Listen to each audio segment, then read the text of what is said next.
aquí en esta última sesión síncrona que vamos a tener en lo que se refiere a dar una clase, ¿sí? La próxima sesión es la de repaso ya de examen final. Ya llegamos a este punto, finalmente. Gracias a Dios y ustedes que le echaron ahí todas las ganas. Muy poquitos en el grupo, espero que sea por diversas ocupaciones que tienen los demás y que no sea por desinterés. Pero bueno, somos suficientes, vamos a iniciar la clase. El tema es filiación, como les digo, es el último punto, del libro. Ya lo recorrimos todo de una manera básica, si lo podemos decir, por encimita, como si lo podemos decir así. Aquí en la sesión síncrona, ustedes debieron haberlo dado una leída más ahí profunda. Tienen tareas por ahí que les puse, SCORM. Yo creo que esa va a ser la última tarea. Yo no quiero ponerles tarea de esta sesión que vamos a tener hoy. Ya los quiero dejar libres, para que se vayan preparando para el examen. El próximo martes vamos a tener una sesión de repaso. Vamos a leer las preguntas. Ya saben, son como 70 preguntas, 80 preguntas, que eventualmente van a venir en su examen. Ustedes van a contestar solamente 30 y de manera aleatoria, como fue en el examen parcial. El sistema va a ir arrojando las preguntas para que ustedes las contesten. Entonces, yo creo que lo mejor es hacer ese repaso. A ustedes les queda atender este repaso que vamos a tener el próximo martes.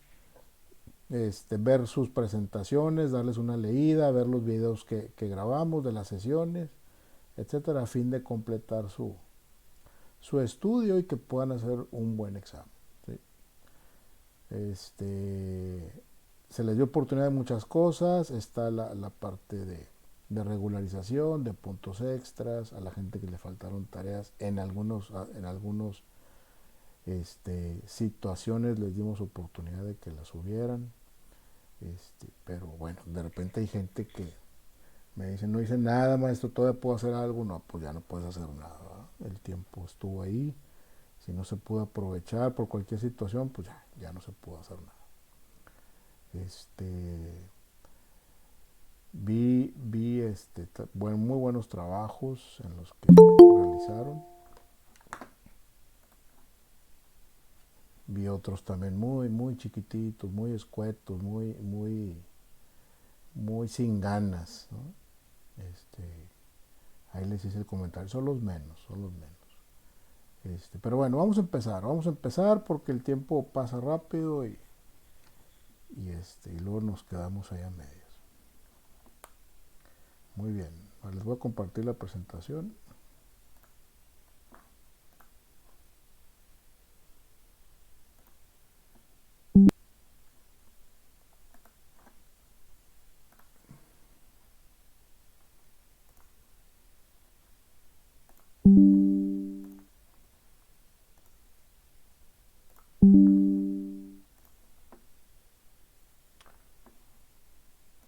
Muy bien. Les decía que el tema es filiación. Creo que es el capítulo 5, si mal no recuerdo. Vamos a empezar. De la filiación en general. ¿Qué significa filiación? La definición amplia de filiación dice es el vínculo jurídico que existe entre ascendentes y descendientes sin limitación de grado.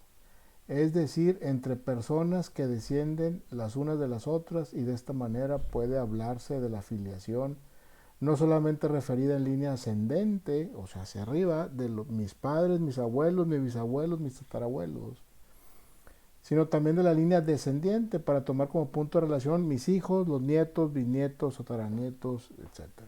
O sea, filiación es la línea invisible que existe entre todos nuestros parientes, ¿sí? Aquí habla de sin limitación de grado. Estamos hablando de primos, primeros, segundos y terceros, ¿sí? Entonces, todos estamos unidos por un vínculo jurídico que de alguna manera ese vínculo jurídico, como siempre se los he dicho, se hace valer a la hora que tenemos un problema, ¿sí? Como la repartición de una herencia, por ejemplo, ¿sí? Entonces, también cuando se cometen delitos graves, las penas son diferentes y son delitos entre hermanos, de hijos a padres, de padres a hijos, parricidios, homicidios, cosas de ese tipo. Entonces, este, por eso es importante la afiliación, ¿sí? Por eso es importante. ¿Y cómo se va generando una afiliación? ¿Cómo se va generando? ¿Cómo se va ramificando? Cuando uno, a través del matrimonio, se casa, se registra en un registro público, perdón, en un registro civil, ¿sí? Y de ahí empieza una nueva, vamos a decir, una nueva ramificación de una afiliación, y se empieza a ramificar, y todos, como les digo, estamos unidos por un vínculo jurídico invisible. Dice, por lo cual, por filiación se entiende en una connotación estricta la relación de derecho que existe entre el progenitor y el hijo, ¿sí? Entre el progenitor y el hijo. Y de ahí todo lo que deriva, ¿sí? Y luego hay diferentes tipos de filiación, ¿sí? Filiación legítima es el vínculo jurídico que se crea entre el hijo concebido en matrimonio y sus padres, ¿sí? O sea, dentro del matrimonio y sus padres. Hijo concebido dentro del matrimonio. Es una filiación legítima. Para que entiendan eso, porque estos seguro van a ser preguntas de examen. Filiación legítima es el vínculo jurídico que se crea entre el hijo concebido en matrimonio y sus padres. O sea, hijo concebido dentro del matrimonio, ¿sí? Y filiación natural es la que corresponde al hijo que fue concebido fuera de matrimonio, haciéndose importante el momento de la concepción, ¿sí? Hay diferentes formas de filiación natural, que es la simple, la adulterina y la incestuosa. Ahorita vamos a ver cada una. La filiación natural simple es aquella que corresponde al hijo concebido cuando su madre no se había unido en matrimonio, pero pudo legalmente celebrarlo con el padre. Es decir, no había ningún impedimento que originase la nulidad de ese matrimonio si se hubiese celebrado.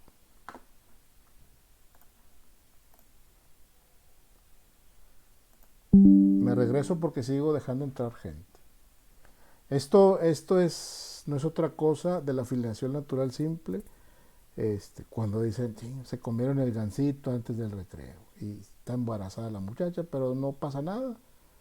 Se casan y son los padres legítimos, etcétera, etcétera, pero tiene una connotación diferente a la filiación legítima, ¿sí? La filiación natural adulterina es cuando el hijo es concebido por la madre estando unida en matrimonio y el padre es distinto del marido, ¿sí? Cuando el padre es casado y la madre no es su esposa. Pues está muy claro, ¿no? La filiación natural incestuosa, cuando el hijo es procreado por parientes en el grado que la ley impide el matrimonio, sin celebrarse es decir, entre ascendentes y descendientes, sin limitación de grado, entre hermanos, o sea, parientes en línea colateral o en segundo grado. ¿Qué significa eso? Filiación natural incestuosa, cuando hay hijos, ¿sí? Cuyos padres son parientes, primos, inclusive hermanos, etc. ¿Sí? Filiación legitimada, o sea, hay la legítima y esa es la legitimada. Además de la filiación legítima y la natural, existe la legitimada, que es aquella que corresponde a los hijos que, habiendo sido concebidos antes del matrimonio de sus padres, nacen durante él, o estos los reconocen antes de celebrado el matrimonio, durante el mismo o posteriormente a su celebración. Entonces, tenemos estas diferentes formas de clasificar, se escucha feo, ¿verdad? Pero pues así es, clasificar a los hijos dependiendo en el momento que hayan nacido, si antes del matrimonio o dentro del matrimonio. Al final de cuentas, este tipo de filiación de estos hijos, pues no les afecta en nada, ¿no? No les afecta en nada, tienen los mismos derechos que uno que tiene una filiación legítima. Al momento de heredar y este tipo de cosas, no cambia nada.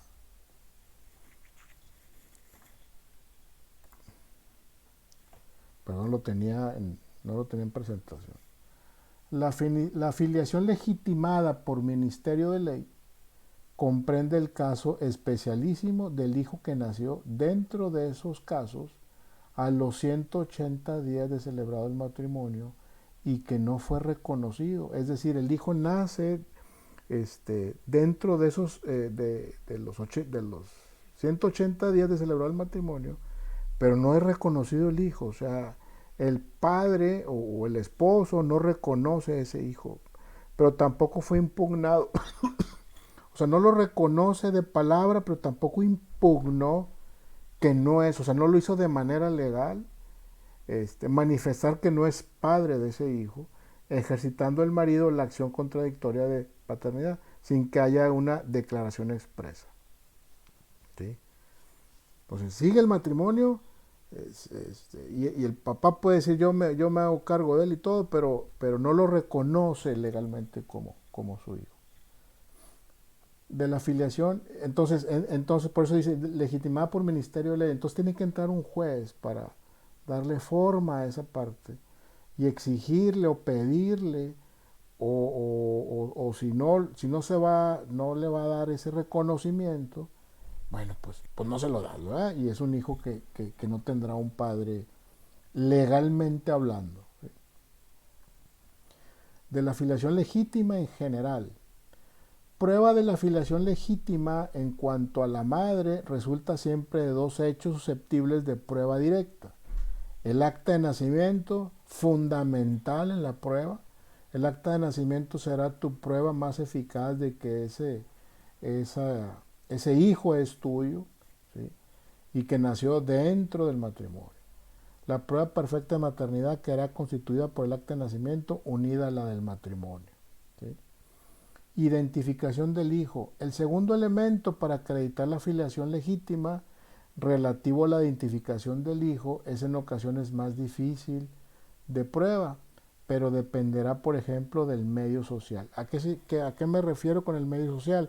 Con testigos que te conozcan y que hayan hecho, que hagan constancia y prueben de que que te conocen y que han visto que ese hijo vive contigo y que es tratado ese menor como si fuera tu hijo. ¿Sí? Alcance de la prueba testimonial en cuanto a la filiación legítima. En cuanto al acta de nacimiento, es un título perfecto para el hijo legítimo, no solo frente a la madre, sino también respecto a su marido y además con un alcance absoluto oponible en todo el mundo.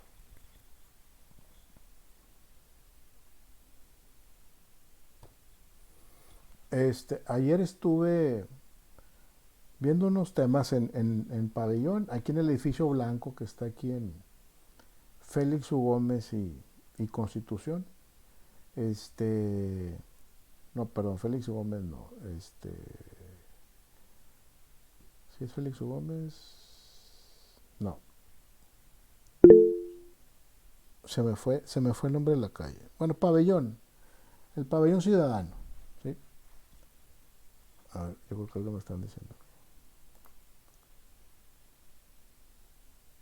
Por Washington, ok. Sí.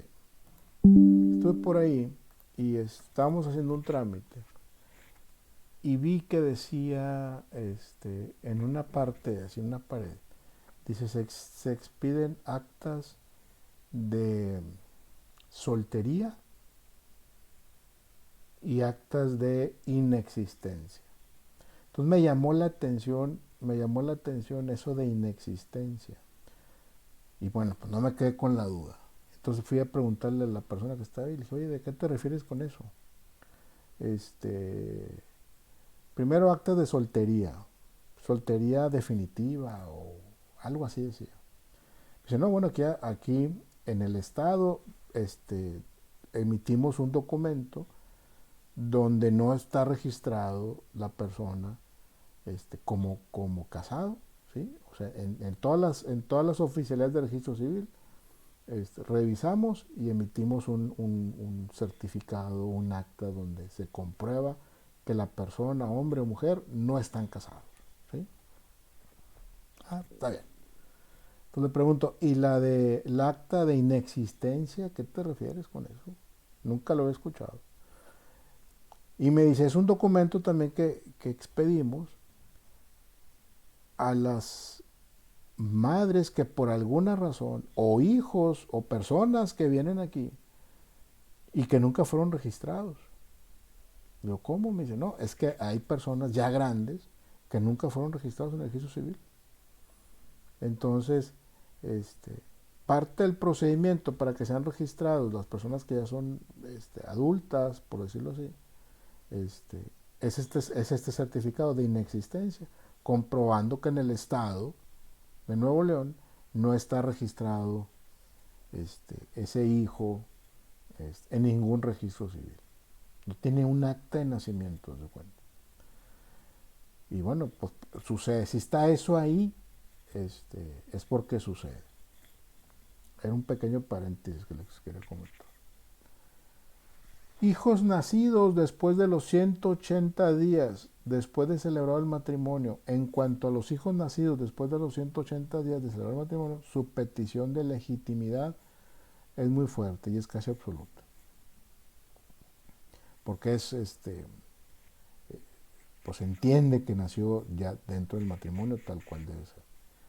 Pruebas de filiación legítima, preceptos aplicables para este tema del artículo, déjame ver si lo podemos ver, que no creo, Código Civil Federal.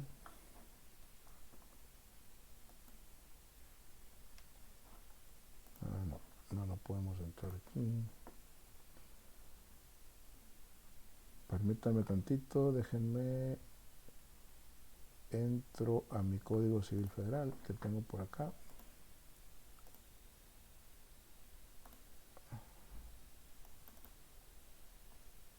Códigos.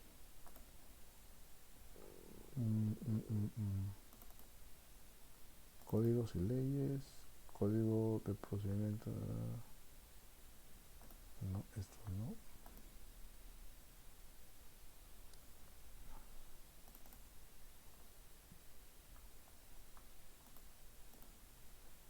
Válgame, ¿dónde quedó?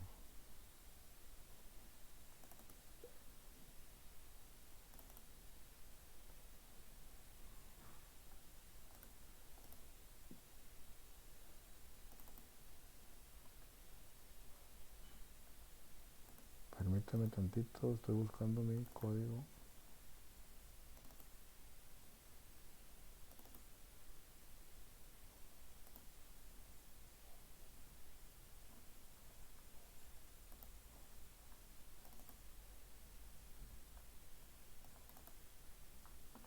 Aquí está.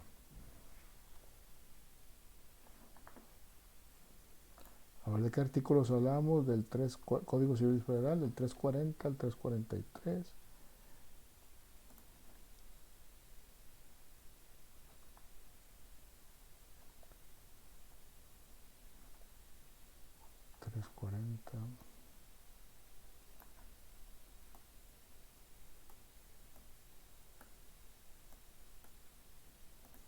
Dice, de las pruebas de la filiación de los hijos nacidos en matrimonio.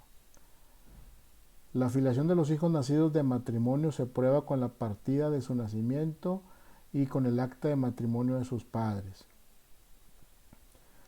Artículo 341. A falta de actas o si éstas fueren defectuosas, incompletas o falsas, se probará con la posesión constante de estado de hijo nacido de matrimonio. En defecto de esta posesión son admisibles para demostrar la filiación todos los medios de prueba que la ley autoriza pero la testimonial no es admisible si no hubiera un principio de prueba por escrito o indicios o presunciones resultantes de hechos ciertos que se consideren bastante graves para determinar su admisión.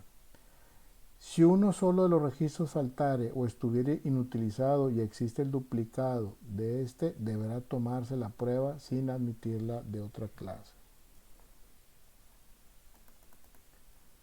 Si hubiera hijos nacidos de dos personas que han vivido públicamente como marido y mujer y ambos hubieran fallecido o por ausencia o enfermedad les fuera imposible manifestar el lugar en que se casaron, no podrá disputarse a esos hijos haber nacido de matrimonio por solo la falta de la presentación del acta del enlace de sus padres, siempre que se pruebe que tienen la posesión de estado de hijos de ellos, o que por los medios de prueba que autoriza el artículo anterior se demuestre la filiación y no esté contradicha por el acta de nacimiento. Si un individuo ha sido reconocido constantemente como hijo de matrimonio por la familia del marido y en la sociedad, quedará probada la posesión de estado de hijo de matrimonio si además concurre alguna de las circunstancias siguientes. Que el hijo haya usado constantemente el apellido del que pretende que es su padre con anuencia de este. Que el padre lo haya tratado como a hijo nacido de su matrimonio, proveyendo a su subsistencia, educación y establecimiento. Que el presunto padre tenga la edad exigida por el artículo 361. ¿Ven qué complicado es esto? O sea, cuando los hijos nacen dentro del matrimonio o después o antes del matrimonio, o dependiendo los términos de 180 días, de antes de los 180 días o después de los 180 días, a la hora de reconocer hijos, a la hora de hacer una reclamación de Estado, pues tiene que, bueno, eso es a lo que se refiere a reclamación de Estado, que se pueda probar con la sociedad, o sea, que la sociedad pueda ser como testigo a tu favor de que vives con ese hijo como si fuera tu hijo y lo tratas como si fuera tu hijo y lo atiendes como si fuera tu hijo. ¿Sí? Eso se le llama posesión de estado de un hijo. Pero pues le faltan muchos elementos, como el reconocimiento, el acta de del registro civil, el acta de nacimiento, el acta de nacido vivo, etcétera. Es como, digo, mala la comparación, pero estaba un amigo queriendo arreglar los papeles de su carro pero pues no tiene la factura original y la factura que tiene, una factura que le llaman mercantil, como que no, en su momento se la dieron, pero no es buena, es falsa, entonces como que pues hay un problema porque no sabes de dónde vino ese auto, ¿eh? Si es americano, si es mexicano, si es robado, si es legítimo, si es... Entonces, es lo mismo con los hijos. Cuando no son reconocidos o cuando no se hacen las cosas como debe de ser, al registrarlos, etcétera, cuando no tienen un papel, un inicio, ¿sí? El hijo solo por haber nacido y por ser humano ya tiene derechos y obligaciones. Pero ¿a quién le reclama esos derechos y obligaciones? ¿Sí? Si sus papás dicen que son sus papás, pero legalmente no lo son, entonces tienen que apelar ¿a qué? A que lo han tratado como su hijo y lo han cuidado como su hijo y lo han atendido como su hijo. Pero no es fácil esta situación tampoco. Muy bien. Acciones de reclamación de estado de hijo legítimo. Casos en los que procede la acción de estado de hijo legítimo. Esta se presenta en los siguientes casos. Cuando falta al hijo el acta de nacimiento, que es lo que comentábamos ahorita, y además no tiene posesión de estado. Cuando falta el acta de nacimiento, pero el hijo sí tiene posesión de estado. Cuando falta la posesión de estado, pero el hijo tiene un acta de nacimiento. Cuando hay contradicción entre el acta de nacimiento y la posesión de estado. Posesión de estado consiste en tener la apariencia de ser hijo de alguien sin serlo biológicamente. Características de la acción de reclamación de estado. Es una acción imprescriptible para el hijo y sus descendientes es imprescriptible para el hijo y sus descendientes y prescriptible para sus demás herederos, acreedores y donatarios. ¿Sí? Es personalísima durante la vida del hijo, pero transmisible por herencia y susceptible de ser intentada incluso por sus acreedores, legatarios o donatarios a su muerte. No puede ser objeto de transacción. O sea, esto se hace importante, por eso hay esto, por eso la ley contempla este tipo de arreglar las cosas cuando falta, como dice aquí, cuando falta al hijo el acta de nacimiento. ¿Sí? Vive en familia, sí, pero el hijo le falta el acta de nacimiento. ¿Sí? Entonces, todo ese tipo de cosas se hacen importantes cuando pasa esto. ¿Sí? Decía además de herederos, acreedores y donatarios. ¿Sí? Cuando él hereda, o sea, él es un cuyus que hizo un testamento, por ejemplo. Eso es muy importante que eso esté en orden. ¿Sí?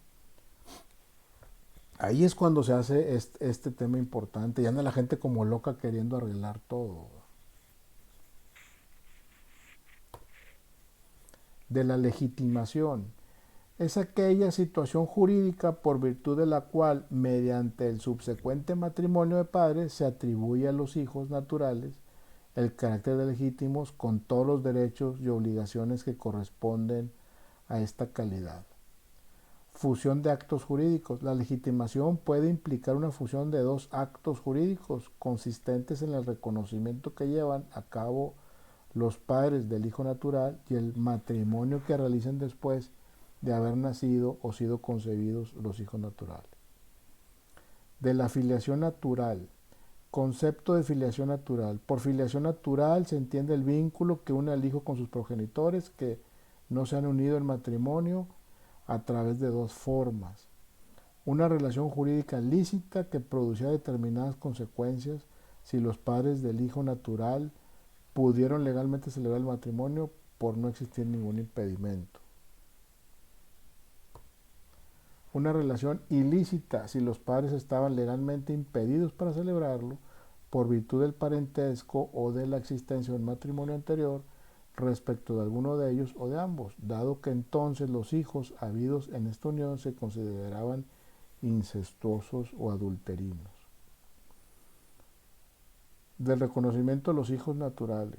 El reconocimiento es un acto jurídico unilateral o plurilateral solemne, irrevocable, por virtud del cual se asumen por aquel que reconoce y en favor del reconocido todos los derechos y obligaciones que atribuye la filiación, por lo cual los elementos de reconocimiento es un acto jurídico unilateral o plurilateral solemne, por virtud del mismo, el que reconoce asume todos los derechos y obligaciones que la ley impone al padre o a la madre en relación al hijo.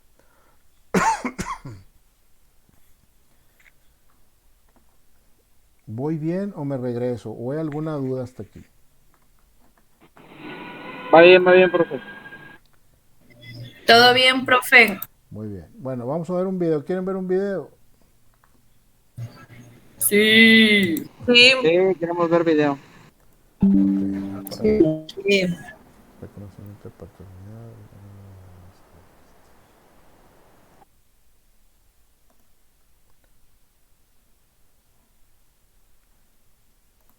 Video no disponible. A ver. Vamos a ver este.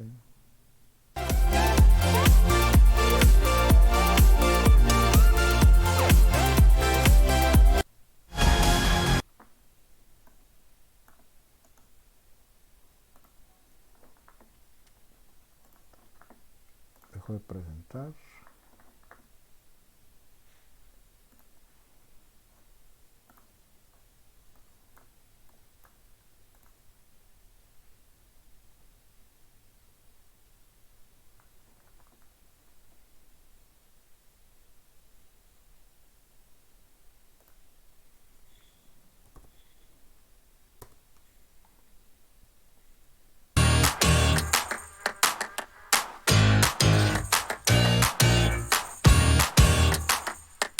Perdón que hay muchos anuncios.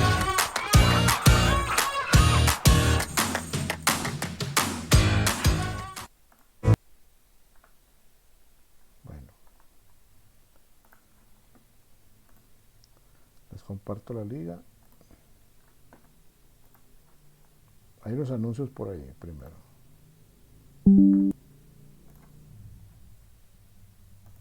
Llegar a casa es descalzarte, quitándote de encima lo que pesa. Y en la casa de la playa todo está pensado.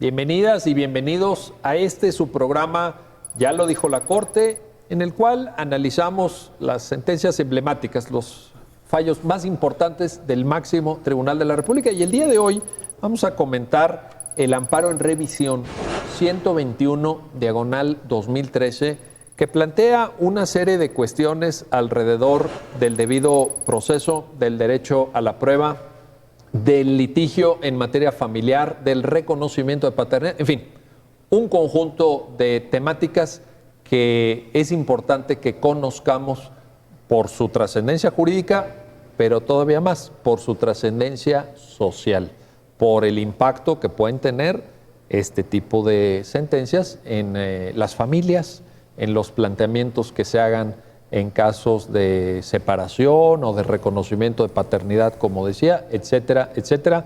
Así que sobre esto estaremos platicando con Cecilia Armengol. Cecilia, bienvenida. Hola, ¿qué ya tal? nos habías Muchas gracias. hecho favor de estar aquí. Es un gusto recibirte. El gusto y es mío. Nicole Iland. Nicole, qué gusto también tenerte Gracias. aquí. Gracias por acompañarnos. Gracias. Te pregunto, Cecilia, ¿nos puedes ayudar a entender el contexto fáctico, cuáles son los hechos del caso y también, obviamente, la secuela procesal para que el caso finalmente haya sido materia de conocimiento por parte del máximo Tribunal de la República, por favor? Sí, mira, te comento, este caso surge de una controversia familiar que se interpone en juzgados del Estado de México. La acción trataba de obtener el reconocimiento de paternidad de una mujer ya mayor de edad respecto de determinada persona, de paternidad.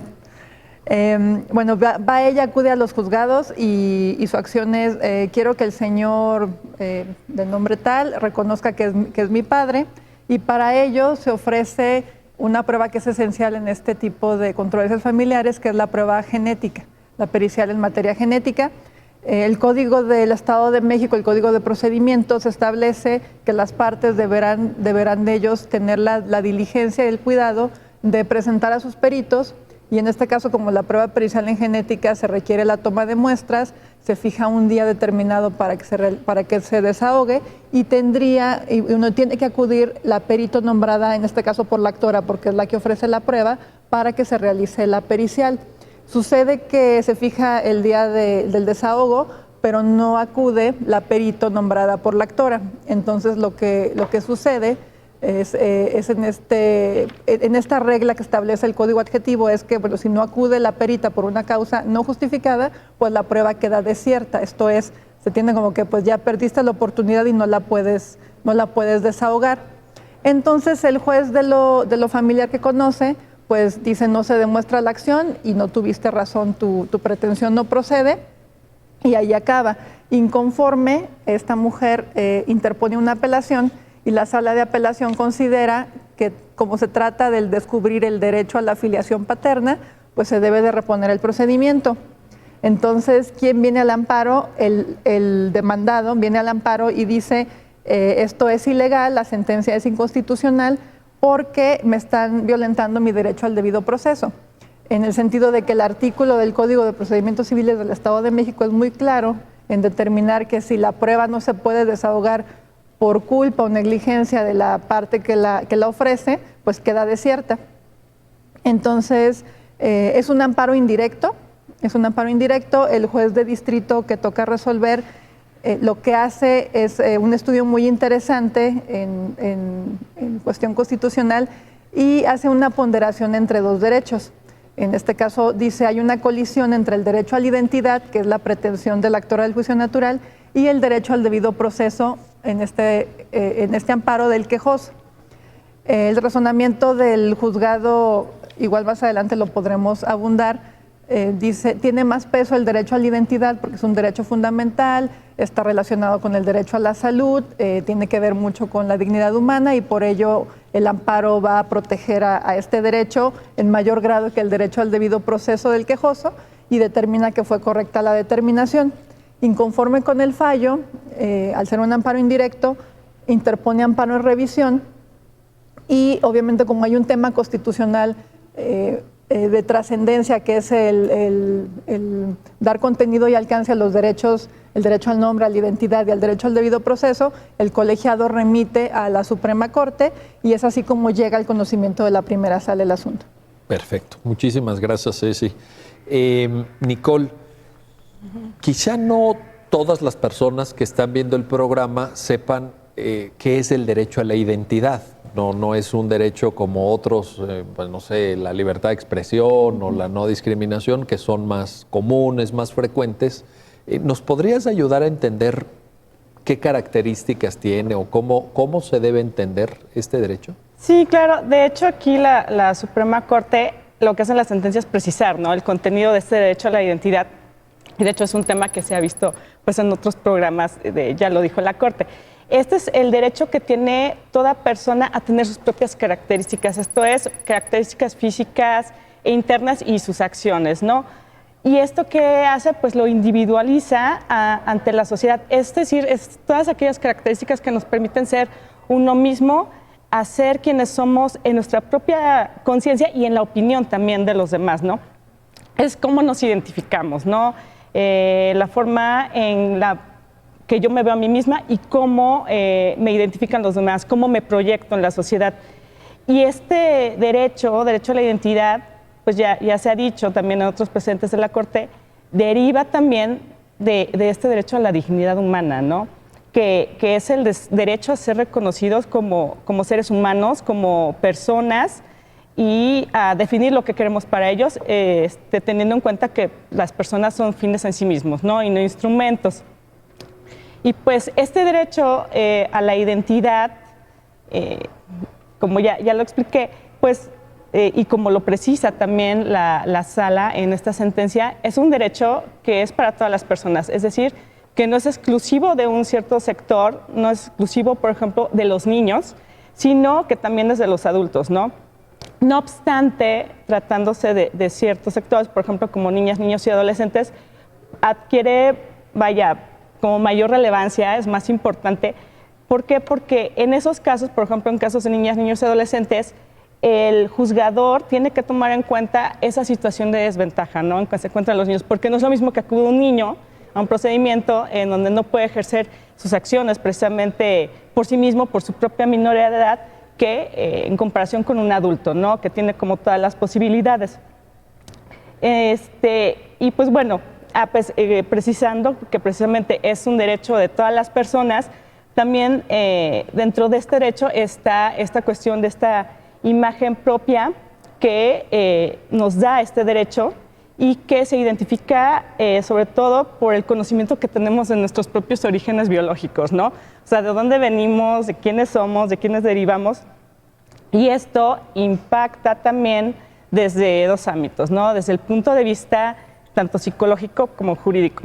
¿Por qué psicológico? Porque el conocer tus orígenes biológicos, pues te permiten tener un adecuado desarrollo de tu personalidad, ¿no? No tener como un trauma de no saber de dónde vienes, ¿no?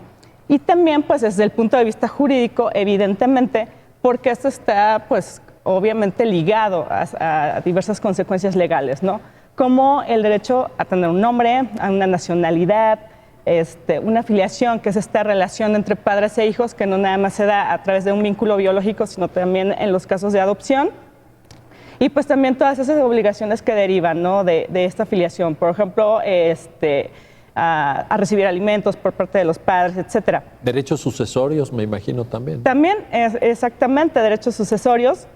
Y este derecho a la identidad también se identifica, también se relaciona, que lo destaca aquí la sentencia, con el derecho a la salud, ¿no?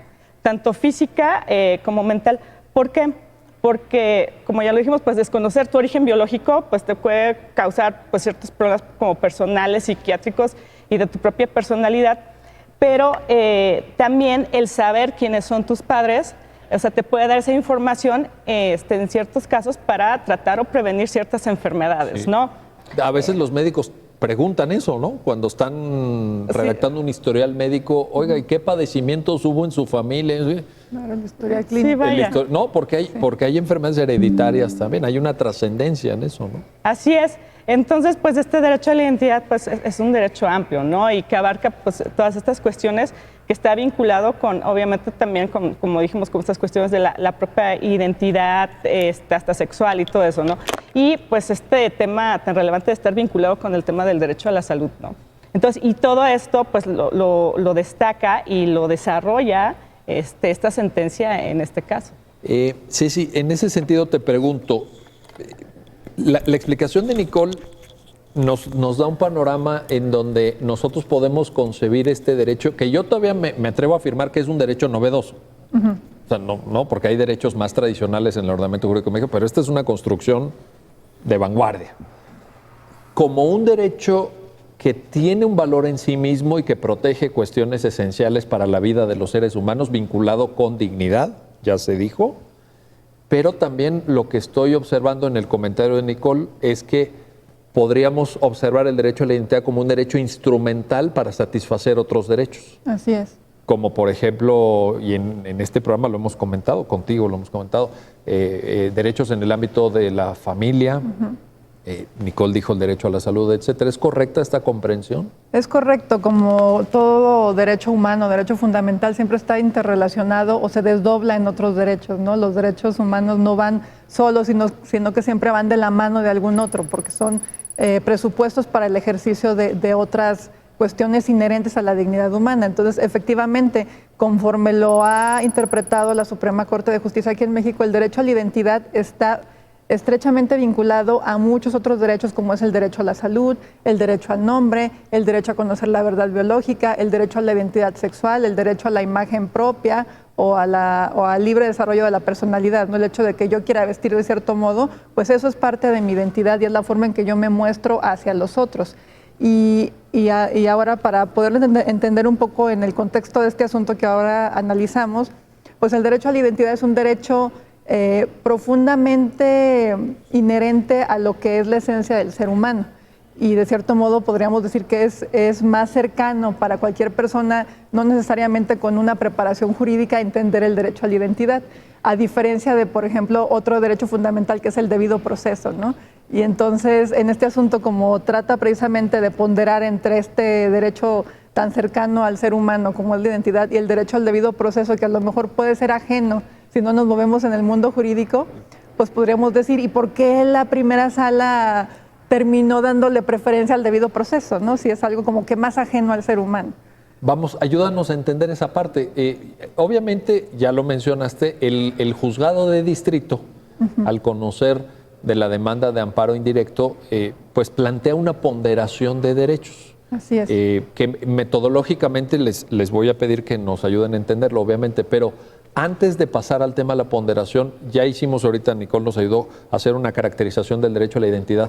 Vale la pena también, aunque yo creo que la mayoría de personas que ven este programa son abogados o tienen alguna relación con el mundo jurídico, que nos ayudes a aportar algunos elementos de comprensión del debido proceso. Tampoco hay que darlo por hecho. No podemos pensar que todo mundo sabe qué contiene.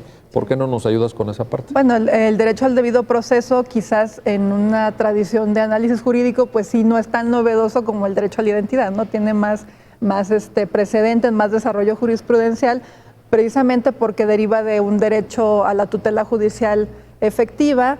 En nuestro sistema lo podemos ver 14 y 17 de la Constitución, y el derecho al debido proceso, lo que se ha dicho, constituye el derecho que tiene toda persona, primero, de acudir, aquí en el desdobla el derecho de acceso a la justicia, de acudir ante un tribunal imparcial, a recibir justicia pronta y expedita, y el derecho a ser notificado, en este caso de algún procedimiento en su contra, al derecho a poder ofrecer pruebas que va también interrelacionado con el derecho de defensa. Y en este caso tiene gran relevancia, ¿no? Claro, el derecho a alegar y el derecho a recibir una sentencia que resuelva la litis de determinado asunto, de determinada contienda. Básicamente estos son los elementos del derecho al debido proceso y entre ellos pues también está el derecho a que ese juicio sea en un plazo razonable, precisamente porque toda persona tiene derecho a que se le sujete, si bien a un procedimiento donde pueda resultar una sentencia negativa, un acto privativo, pero pues que no se extienda en el tiempo. Y de ahí las reglas del debido proceso, que hay que respetar plazos, requisitos procedimentales, como lo son las cargas probatorias.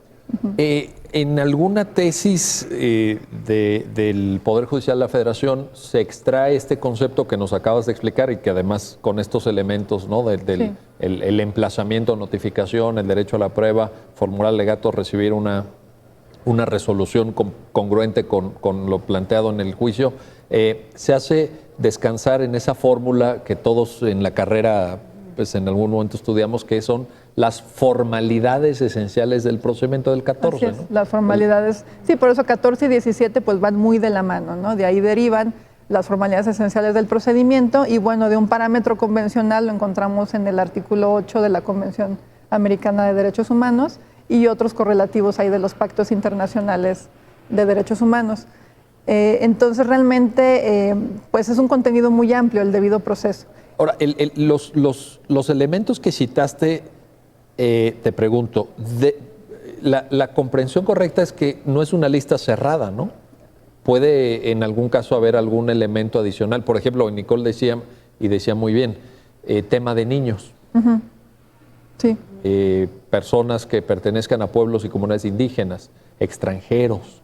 Así es, bueno, no lo mencioné, pero en parte del debido proceso, bueno, sí, estaba precisamente en la premisa del derecho de acudir a un tribunal imparcial, de ahí deriva otro derecho que es el derecho a la igualdad procesal. Entonces, efectivamente, no son términos cerrados del derecho, ¿no? Porque existen situaciones, como es el caso de personas con alguna vulnerabilidad o en caso de menores, en donde la igualdad procesal, el derecho a la igualdad procesal, pues tiene otra vertiente, en donde viene el actuar oficioso o la suplencia de los tribunales, precisamente para equiparar la igualdad entre las partes. Entonces, sí, no son fórmulas acabadas, obviamente los derechos se van ampliando en la medida en que las situaciones y los contextos lo requieren. Perfecto. Bueno, vamos a hacer una pausa, no se vayan, regresamos enseguida. Estamos analizando el amparo en revisión 121, diagonal 2013, que nos plantea, como ya lo acaban de escuchar ustedes de parte de nuestras invitadas, una serie de dilemas importantes.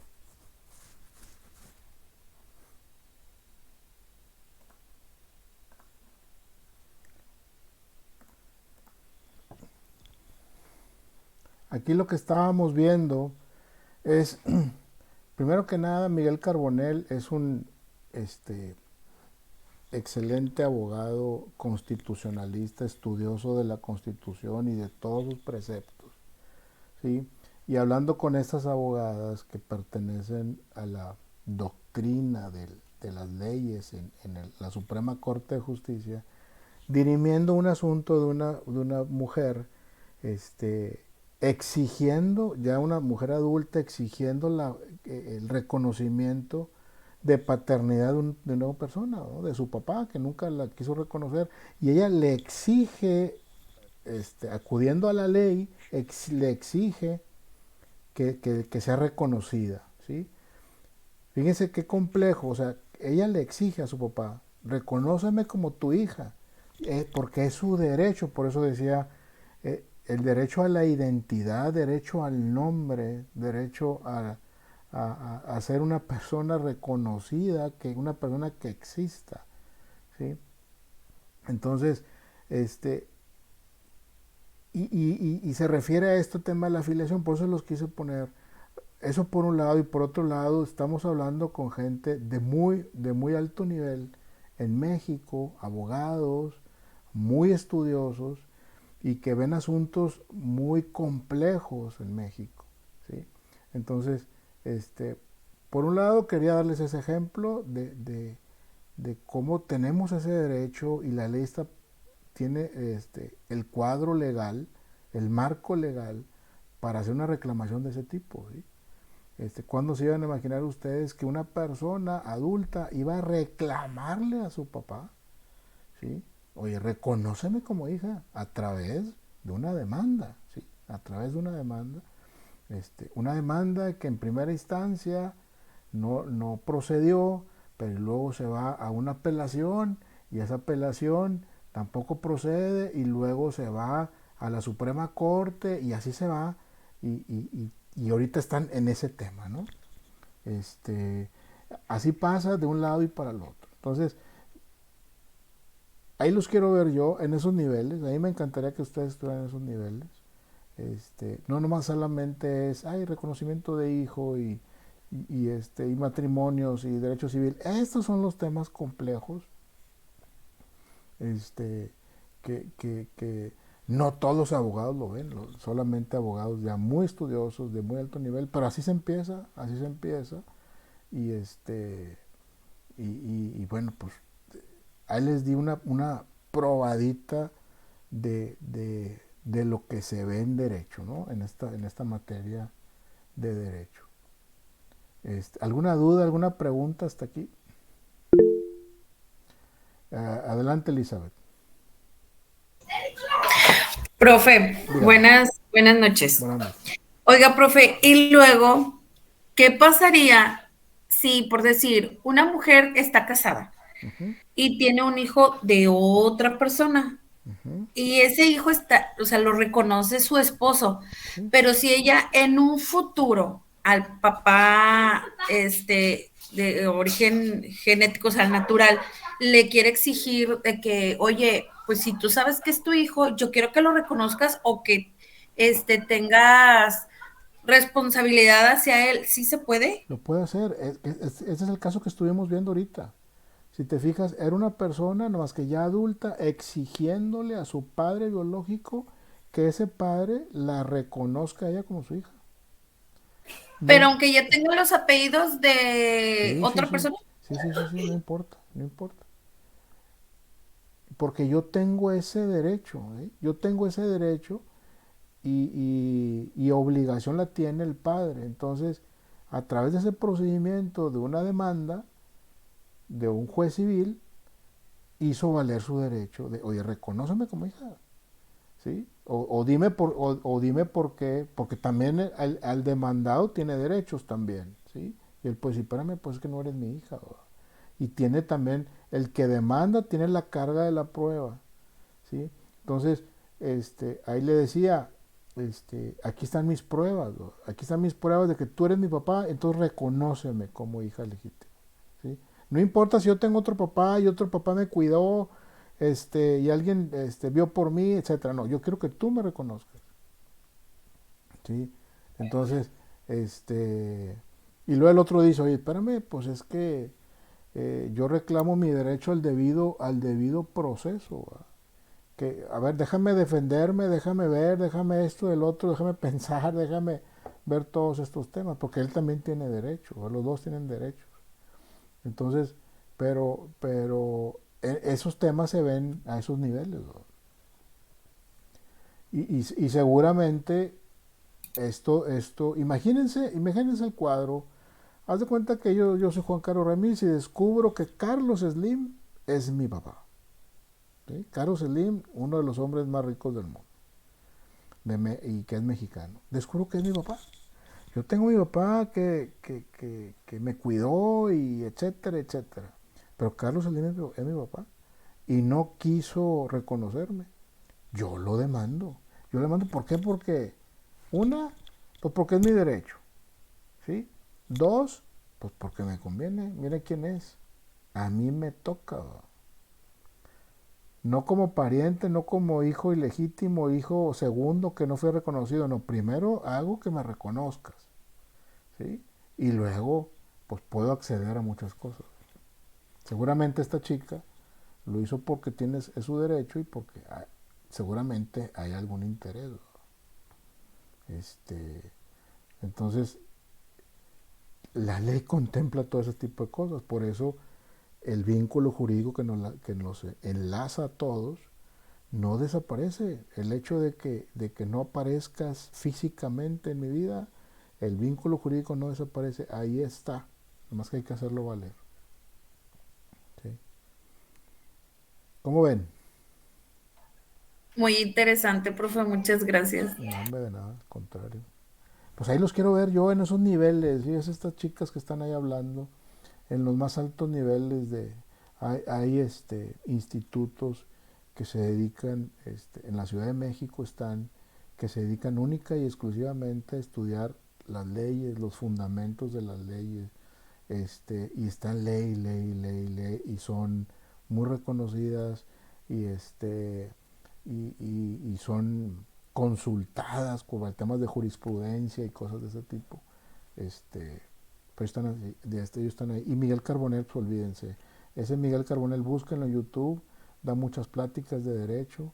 Es más, inclusive en TikTok está él, Miguel Carbonell, dando conferencias, dando consejos a los que van empezando, desde cómo sentarte en la silla de tu despacho.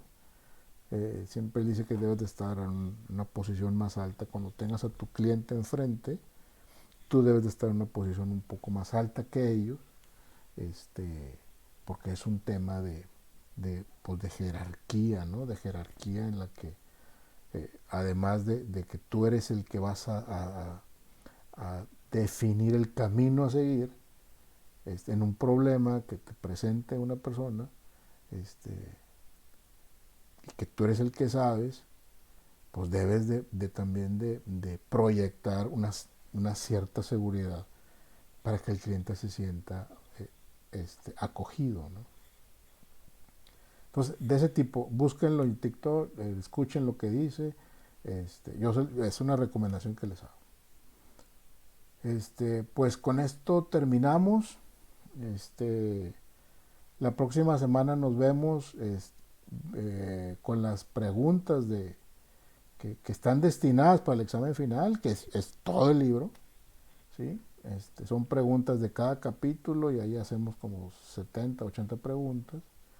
Las vamos a leer todas, vamos a responderlas aquí juntos, y ustedes ya sabrán si van apuntando o no apuntan.